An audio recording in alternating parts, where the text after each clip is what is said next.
ARB24-ün efirində xəbər vaxtıdır. Studiyada Günel Mövsümovadır. Hər vaxtınız xeyir. Bu saatın əsas xəbərlərindən keçək. Zəngəzur dəhlizi yenidən qardaş Türkiyədə gündəmə gətirilib. Bu ölkənin Nəqliyyat və İnfrastruktur naziri Abdülqadir Uraloğlu deyib ki, sözgedən layihə Türkiyə ilə Türk dünyasını birləşdirəcək və bu istiqamətdə həm Azərbaycan, həm də Türkiyə zəruri işləri davam etdirir.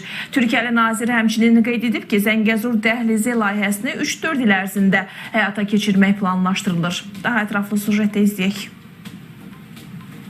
Ermənistan və onun havadarları Zəngəzur dəhlizinin açılmasına maneə yaradır. Üç tərəfli bəyanata imza ataraq faktiki olaraq Zəngəzur dəhlizinin açılmasını da üzərinə öhdəlik götürən İrəvan 5 il keçməsinə baxmayaraq hələ də bu istiqamətdə real addımlar atmayıb. Bu məsələdə Azərbaycan və Türkiyənin əməli addımlar atması fonunda Ermənistan bir tərəfdən sülh danışıqları aparır, digər tərəfdən isə ciddi şəkildə silahlandırılır. Siyasi şərhçilər deyirlər ki, İrəvanı silahlandıran ölkələrin məqsədlərindən biri də məhz Zəngəzur dəhlizinin açılmasıdır. Engel yaratmaktı. Hindistan, Fransa, Yunanistan, Amerika Birleşik Devletleri başta olmak üzere İran da buna dahil olarak Ermenistan'ı silahlandırdıkları bilinmektedir ve bu ülkeler aynı zamanda Zengezur koridorunun açılmaması konusunda yoğun görüş bildirmektedirler.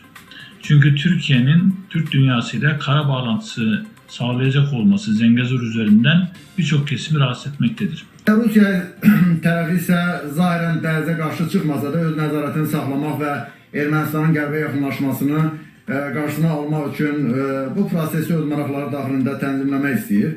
Qərb ölkələrindən xüsusilə Fransanın biz adını çəkə bilərik ki, Ermənistanın yanında mövqe nümayiş etdirir və Zəngəzur dəhlizinin açılmasına qarşı müxtəlif öz təsir alətlərindən istifadə edir.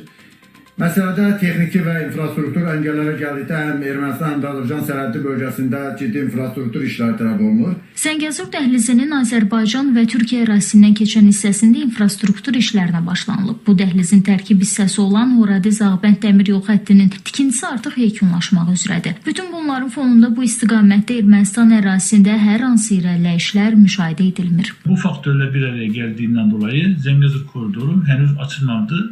Ancak Pekin-Londra hattında devam eden Demir Petrol projesinde 65 ülkeyi birbirine bağlayacak olması ve küresel ticareti birçok açıdan olumlu etkileyeceğinden dolayı Ermenistan ve Ermenistan'ın yanında durup koridorun açılmasını istemeyen ülkeler daha fazla bu konuda direnç göstərəməyəcəklərini artıqdan çıxartılmamalıdır. Siyasi şərhçilər deyirlər ki, İrəvan üzərində xarici təsirlərlə yanaşı daxili təzyiqlər də var. Əslində Ermənistanın özünə də fayda verəcək. Onu iqtisadi blokadadan çıxaracaq Zəngəzur dəhlizinin açılması istiqamətində yalnız siyasi iradə göstərmək lazımdır. Çünki qlobal ticarətin bu dəhlizə ehtiyacı var. Bu güclər qarşısında isə müstəqil siyasət aparmaq iqtidarında olmayan Ermənistanın tab gətirməsi mümkün görünmür.